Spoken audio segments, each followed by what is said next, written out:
for a bilateral mastectomy, they put expanders in. They put expanders in, which basically just expand your skin. For what purpose? To hold an implant or a tissue transfer because skin retracts. Okay, after surgery. Yep. So they had expanders put in, and I would go in, I think, every 3 weeks and have them filled. So your expander is a little magnet, and they would find the magnet, make a dot, stick you with the needle, and fill you up with saline. And the expanders would open your skin until... Was that painful? Sometimes, yeah. You know, and the last time, those fuckers, it was, I'm sitting in the chair, my husband standing off in the back, the surgeon's assistant, Dr. Mahul is standing here, Dr. Pelletier is, you know, in the front moving, who's my microsurgeon, and I was done. I'm like, I'm done, this is a good size, and he had a syringe full, probably a 100cc syringe, and he goes, how about now? And this boob would go bigger. And then you'd be like, how about now? Oh, God. How about now? How about now? And my husband's like, maybe a little bit. He's like, how about now? And I'm like, hello? Like, what are you doing? What am I, you freaking cartoon? visually see, like,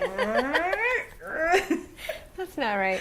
oh, yeah, that's a room full of guys. So, yeah, I was done, and I didn't want I didn't want big boobs, I didn't want little boobs, but I didn't want boob sweat. That's what I told him. Like, I just don't want to have boob sweat anymore. Do you have boob sweat? Yes. See, it doesn't Still go away. have boob sweat. Doesn't matter what And you do. I have little boobs. You're going to have boob sweat. Yeah.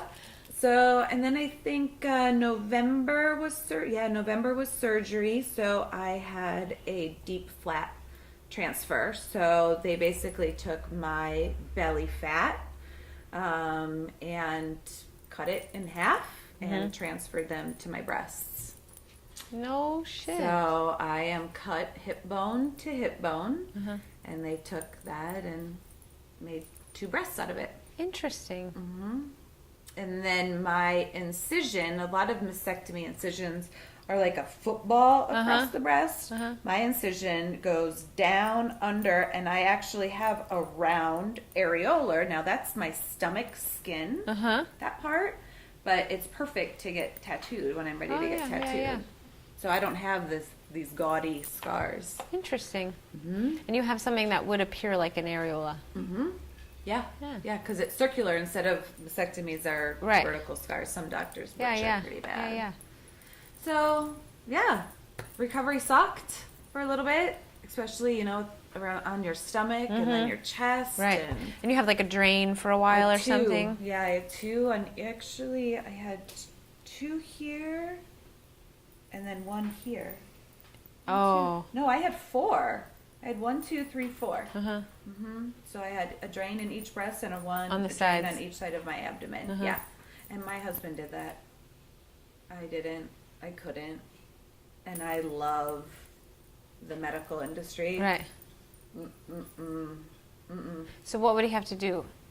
So they call it priming the tube. So I would hold it where it's stitched into my skin, and he would prime, get all the fluid that's in that tube down, and sometimes there was chunks of stuff.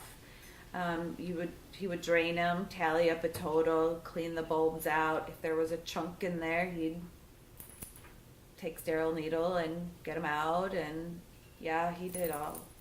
Ugh. No thanks. And then did he like report back to the doctor what came out? And so were they looking for infection? They're looking for an output of less than 30 cc's in 24 hours. And why would they be doing that? If you are too much fluid is going out, there could be something leaking somewhere inside.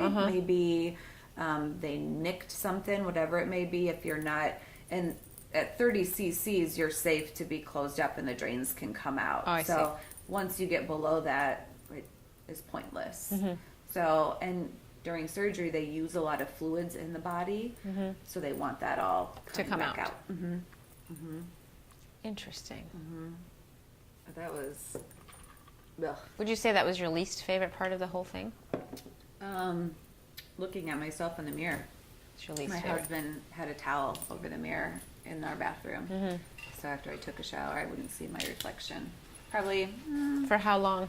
6 weeks. I think once I went to the doctor for a 6-week follow-up. Yeah.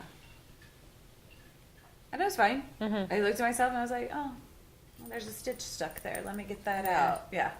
It was fine. Lots of coconut oil, rubbing away scar tissue. And Right. Coconut oil, man, that stuff's magic. I know. It really is. I love it. So it's not so bad. No. I mean, it sucks. For a little bit. Yeah, it Right, sucks. it sucks. And whatever. You find out who, like, true family and true friends are, it's for sure. Yeah, you just... So what would you say is the thing that you, if someone said, I've just been diagnosed, what would you tell them? You'll be fine. It's all good. You'll be fine. Think positive. Get on a good nutrition plan. You got to have somebody there 100% to support you. No matter if it's a husband, a friend, you've got to have that one person that will be your chemo buddy, that will take you to your appointments, that will, come clean your house or whatever it may be. And then I'd probably give them a copy of my journal, my binder. So tell me about this. So I started this, just a little couple page excerpt of when I was diagnosed and all that good stuff. And then it goes into talking about the Neulasta, the chemo drugs, their names, what they're going to do, my nutrition plan, how many, I think I had to have like 42 grams of protein a day. That's a lot of protein. So those kefir yogurts and hard-boiled eggs and organic peanut butter, like I would walk around with just a spoonful of peanut butter. Oh, sure.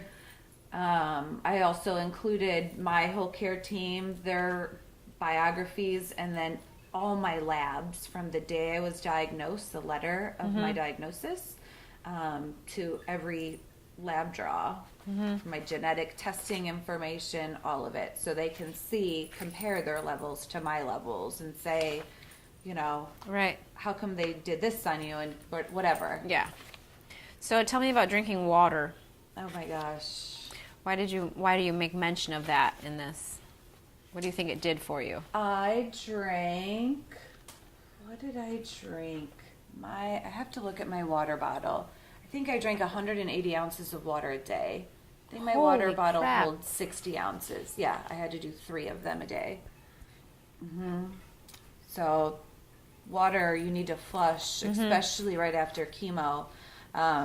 They say don't be alarmed if your toilet water is a little pinkish or reddish. I'm like, why? Well, the drug adrenomycin they call the red devil because it's bright red. It looks like blood. And so then you pee that out. Yeah, and you pee that color out. So if you drink more water. So I know the toilet water was never pink or red or anything because I was pounding so much water. Plus, I couldn't taste anything else. So Right.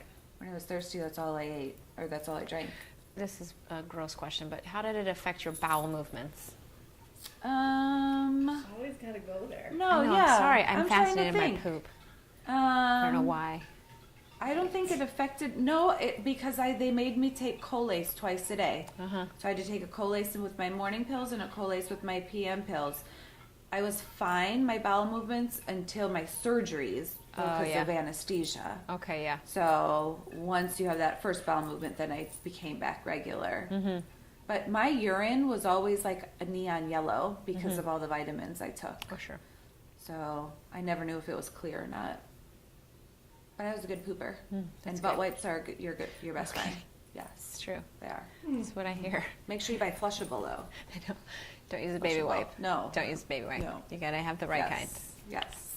So, Rhonda tells me that you make a mean cup of coffee. I do. Shall we? We drink Turkish coffee. Let's do it. Yeah, for sure.